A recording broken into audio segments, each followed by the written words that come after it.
محترم ناظرین، السلام علیکم ورحمۃ اللہ وبرکاتہ۔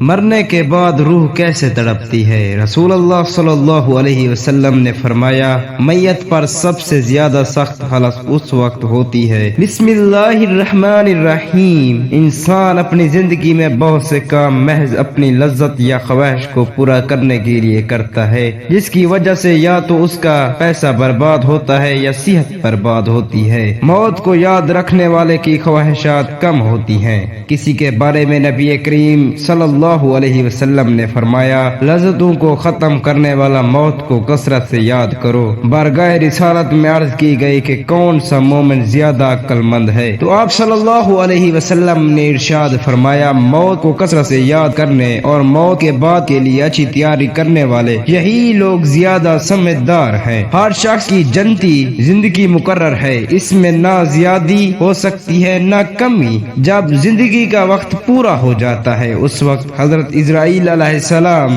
روح کو قبض کرنے کے لیے آتے ہیں، اور اس شخص کی دائیں بائیں جہاں تک نگاہ کام کرتی ہے فرشتے دکھائی دیتے ہیں۔ مسلمان کے آس پر رحمت کے فرشتے ہوتے ہیں اور کافر کے دائیں بائیں عذاب کے۔ اس وقت ہر شخص پر اسلام کی حقانیت آفتاب سے زیادہ روشن ہوتی ہے۔ مسلمان کی روح حسب مرتبہ مختلف مقاموں میں رہتی ہے، بعض کی قبر میں اور بعض کی چاہے زمزم شریف میں، بعض کی آسمان و زمین کے درمیان، بعض کی پہلے سے 7ویں آسمان تک، اور بعض کی آسمانوں سے بھی بلند، اور بعض کی روحیں زیر عرش قندیلوں میں، اور بعض کی اعلیٰ علیین میں۔ مگر کہیں بھی ہوں، اپنے جسم سے ان کا تعلق بستور رہتا ہے۔ جو کوئی قبر پر آئے اسے دیکھتے پہچانتے، اس کی بات سنتے ہیں۔ حدیث میں ہے کہ ایک طائر پہلے قفس میں بند تھا اور اب آزاد کر دیا گیا۔ ائمہ کرام فرماتے ہیں، بے شک پاک جانے جب روح بدن کے علاقوں سے جدا ہوتی ہے، عالم بالا میں مل جاتی ہے اور سب کچھ ایسا دیکھتی سنتی ہے جیسے یہاں حاضر ہے۔ حدیث میں فرمایا، جس مسلمان کو موت آتی ہے اس کی راہ کھول دی جاتی ہے، جہاں چاہے مردہ کلام بھی کرتا ہے، اور اس کے کلام کو جن و انس کے سوا تمام حیوانات وغیرہ سنتے بھی ہیں۔ جب مردے کو قبر میں دفن کرتے ہیں اس وقت اس کو قبر دباتی ہے۔ اگر وہ مسلمان ہے تو اس کا دبانا ایسا ہوتا ہے کہ جیسے ماں پیار میں اپنے بچوں کو زور سے چمٹا لیتی ہے، اور اگر کافر ہے تو اس کو زور سے دباتی ہے کہ ادھر کی پسلیاں ادھر اور ادھر کی پسلیاں ادھر ہو جاتی ہیں۔ جب دفن کرنے والے دفن کرتے اور وہاں سے چلے جاتے ہیں، وہ ان کے جوتوں کی آواز سنتا ہے۔ اس وقت اس کے پاس 2 فرشتے اپنے دانتوں سے زمین چیرتے ہوئے آتے ہیں اور نہایت سختی کے ساتھ بلند آواز میں سوال کرتے ہیں۔ پہلا سوال، تیرا رب کون ہے؟ دوسرا سوال، تیرا دین کیا ہے؟ تیسرا سوال، ان کے بارے میں تو کیا کہتا ہے؟ مسلمان ہے تو پہلے سوال کا جواب دے گا کہ میرا رب اللہ تعالی ہے، اور دوسرے کا جواب دے گا کہ میرا دین اسلام ہے۔ تیسرے سوال کا جواب دے گا تو وہ رسول صلی اللہ علیہ وسلم ہیں۔ اس وقت آسمان سے ایک منادی ندا کرے گا کہ یہ میرے بندے نے سچ کہا، اس کے لیے جنت کا بچھونا بچھاؤ اور جنت کا لباس پہناؤ، اور اس کے لیے جنت کی طرف ایک دروازہ کھول دو۔ جنت کی نسیم خوشبو اس کے پاس آتی رہے گی، اور جہاں تک نگاہ پھیلے گی وہاں تک اس کی قبر کشادہ کر دی جائے گی، اور اس سے کہا جائے گا کہ آپ نے کبھی سوچا ہے کہ پہلے اس کے بائیں ہاتھ کی طرف کھڑکی کھولیں گے جس سے جلن اور گرم ہوا اور سخت بدبو آئے گی، پھر بند کر دیں گے۔ اس کے بعد دہنی طرف سے جنت کی کھڑکی کھولیں گے، اور اس سے کہا جائے گا کہ اگر تو ان سوالوں کا صحیح جواب نہ دیتا تو تیرے واسطے وہ تھی، اور اب یہ ہے کہ اپنے رب کی نعمت کی قدر جانے کہ کیسی بڑے عظیم سے بجا کر یہ نعمت عطا فرمائی۔ اگر مردہ منکر ہے تو سب سوالوں کے جواب میں یہ کہے گا، افسوس مجھے تو کچھ معلوم نہیں، میں لوگوں کو کہتے سنتا تھا، خود بھی کہتا تھا۔ اس وقت ایک پکارنے والا آسمان سے پکارے گا کہ یہ جھوٹا ہے، اس کے لیے آگ کا بچھونا بچھاؤ اور آگ کا لباس پہناؤ، اور جہنم کی طرف ایک دروازہ کھول دو۔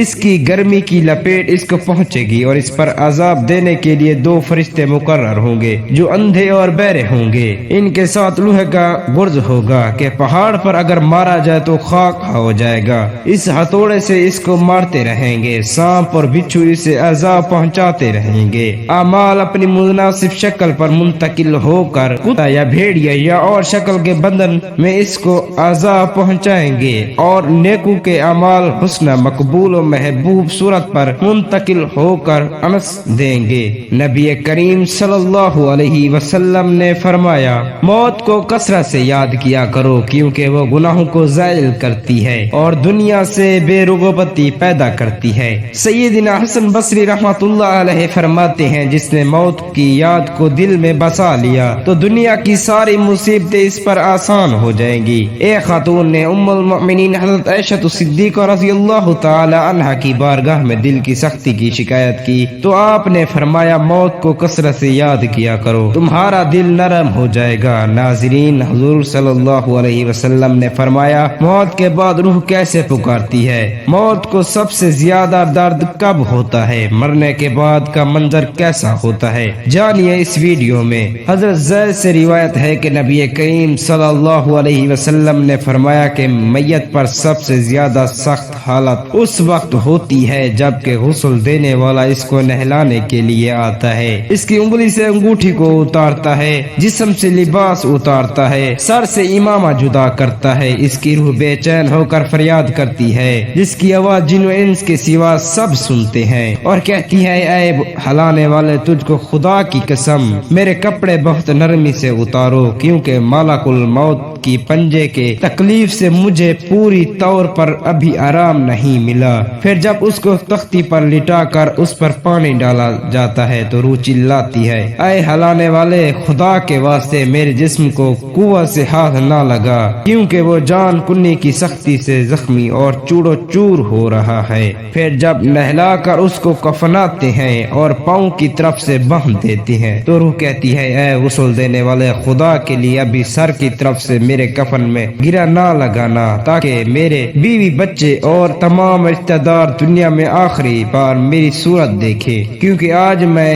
ان سے بچھڑ رہا ہوں اور اب قیامت تک میری صورت نہیں دیکھیں گے۔ پھر جب اس کا جنازہ تیار کر کے گھر سے باہر نکالا جاتا ہے تو روح پکارتی ہے، اے جنازہ اٹھانے والوں، خدا کے واسطے ابھی جلدی نہ کرنا تاکہ میں اپنے بال بچوں اور عزیز و اقارب سے رخصت ہو لوں۔ اے جنازہ اٹھانے والوں، میں اپنی اولاد کو آج یتیم اور بیوی کو بیوہ چھوڑ کر جا رہا ہوں، خدا کے لیے میرے بعد ان کو تکلیف نہ دینا۔ میں اپنا گھر اور مال و اسباب دوسروں کے لیے چھوڑے جاتا ہوں، اب یہاں کبھی واپس نہیں آؤں گا اور قیامت تک کسی کی صورت نہیں دیکھوں گا۔ پھر جب جنازہ اٹھا کر لے چلتے ہیں تو میت کہتی ہے، اے میرے بھائیوں، میں نے آج تک جو کچھ مال و اسباب جمع کیا تھا وہ صرف وارثوں کے لیے تھا، آج ان میں سے کوئی میرے گناہوں کا ذرا سا بوجھ بھی نہیں اٹھا سکتا، ہر چیز کا حساب مجھ سے لیا جائے گا اور میرے وارث کھائیں گے اور اڑائیں گے۔ پھر جب نماز جنازہ کے بعد دفن سے پہلے کچھ لوگ اپنے اپنے گھر جانے لگتے ہیں تو میت کہتی ہے، اے میرے بھائیوں، خدا کے واسطے رک جاؤ، مرنے والا تم سے مانوس تھا اور تم دفن سے پہلے لوٹ جاتے ہو۔ پھر جب اسے قبر میں اتارتے ہیں تو میت کہتی ہے، اے میرے وارثوں، ترکہ پانے والوں، میں نے جو کچھ جمع کیا تھا وہ سب تمہارے لیے چھوڑا، خدا کے لیے تم مجھ کو دعائے خیر اور فاتحہ سے بھلانا مت۔ بزرگوں کا قول ہے، کیا آخرت کی منزلوں میں سب سے قبر پہلی منزل ہے؟ اگر اس منزل میں نجات پائی تو اس کے بعد قیامت سے بہت آسانی ہے، اور اگر یہاں عذاب مبتلا ہوا تو آگے جا کر اس سے زیادہ سختی ہوگی۔ حدیث شریف میں ہے کہ مردہ قبر میں ایسا ہے جیسے کوئی شخص پانی میں ڈوب رہا ہو اور مدد کے لیے فریاد کرتا ہو۔ مردہ ہر وقت اپنے ماں باپ، بھائی بہن یا اولاد اور دوست وغیرہ اپنی پسماندگان سے دعائے خیر اور فاتحہ کا منتظر رہتا ہے۔ جب اس کو اس کی پسندمان کی طرف سے کوئی تحفہ ثواب پہنچتا ہے تو اس کے لیے تمام دنیا اور جو کچھ دنیا میں ہے اسے محبوب و مربوب ہوتا ہے، اور اللہ تعالی اس کے رشتہ داروں کی دعائے خیر کے ثواب کو قبرستان والوں پر پہاڑوں کے برابر داخل فرماتا ہے۔ موت ایک دروازہ ہے جس میں سب لوگوں نے داخل ہونا ہے۔ حضرت عثمان رضی اللہ تعالی عنہ جب کسی کی قبر پر جاتے تو اتنا روتے کہ ان کی داڑھی آنسو سے تر ہو جاتی۔ آپ سے پوچھا گیا، آپ جنت و جہنم کا تذکرہ کرتے ہیں تو نہیں روتے، مگر قبر دیکھ کر روتے ہیں۔ کہنے لگے رسول اللہ صلی اللہ علیہ وسلم نے فرمایا کہ قبر آخرت کی پہلی منزل ہے، لہٰذا اگر مرنے والا اس سے نجات پائے تو بعد کے مناظر اس سے کہیں زیادہ آسان ہیں، اور اگر اس کی تکلیف سے نجات نہ پائے تو بعد کے مراحل اس سے بہت زیادہ سخت ہے۔ اور فرمایا کہ رسول اللہ صلی اللہ علیہ وسلم کا ارشاد ہے، میں نے کبھی کوئی منظر نہیں دیکھا مگر قبر اس سے زیادہ سخت ہے۔ ہمیں ان قبروں کو دیکھ کر عبرت حاصل کرنی چاہیے۔ دیکھیے، مالدار، فقیر، طاقتور اور کمزور دنیا میں لوٹنے کی خواہش رکھتے ہیں، مال جمع کرنے اور محل بنانے کے لیے نہیں، بلکہ اس کے لیے کہ کاش ہمیں ایک نماز پڑھنے کی مہلت مل جائے، کاش ہم ایک دفعہ سبحان اللہ کہنے کی فرصت دے دی جائے، لیکن اب اعمال نامے لپیٹ دیے گئے ہیں، روح جسم سے نکال لی گئی ہے، زندگی کی مہلت ختم ہے، اب ہر میت اپنے عمل کی مرحوم ہو کر قبر میں پڑی ہے۔ ایک حاجت مند حضرت عثمان رضی اللہ تعالی عنہ کے دروازے پر غروب آفتاب کے بعد آیا، ابھی اس نے دستک نہیں دی تھی کہ حضرت عثمان رضی اللہ تعالی عنہ کی آواز اس کے کانوں میں پڑی۔ وہ اپنی اہلیہ سے شکایت کر رہے تھے، چراغ کی بتی موٹی ہے جو تیل زیادہ استعمال کرنے کا سبب بن رہی ہے۔ حاجت مند نے جو سنا تو وہ سوچتا ہی رہ گیا کہ وہ ایسے شخص سے حاجت پوری کرنے کی کیا توقع کرتا ہے جو تیل کے معمول سے زیادہ خرچ پر اپنی بیوی کو سرزنش کر رہا ہے۔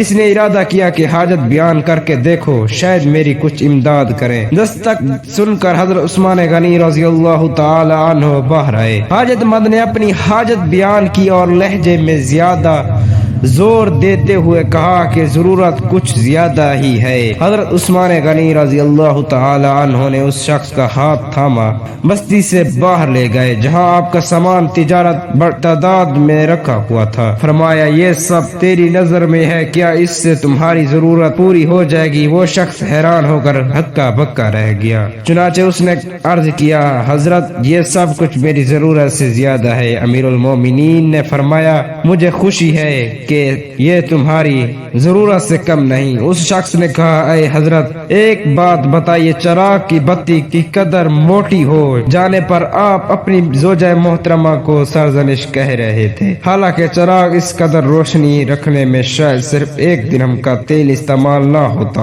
وہ تو آپ یہاں ہزاروں کا سامان مجھے بلا تحمل دے رہی ہیں۔ تب آپ نے فرمایا، بھائی چراغ میں تیل کا زیادہ اسراف ہے اور زیادہ اسراف اللہ کو پسند نہیں، اور مجھے اللہ کے حضور اپنے اعمال کی فکر رہتی ہے، مجھے فکر اعمال لاحق ہے، اس لیے میں نے سرزنش کیا، سامان تم نے اللہ کی خوشنودی کے لیے صدقہ دیا ہے، اس پر اجر کی امید ہے اور وہاں پر حساب کا خوف ہے۔ اللہ تعالی ہم سب کو دین کی سمجھ نصیب فرمائے اور ہمارا خاتمہ ایمان پر فرمائے، آمین ثم آمین۔ ناظرین، کامنٹ باکس میں اللہ تعالی کے 99 ناموں میں سے ایک نام ضرور کامنٹ کرے۔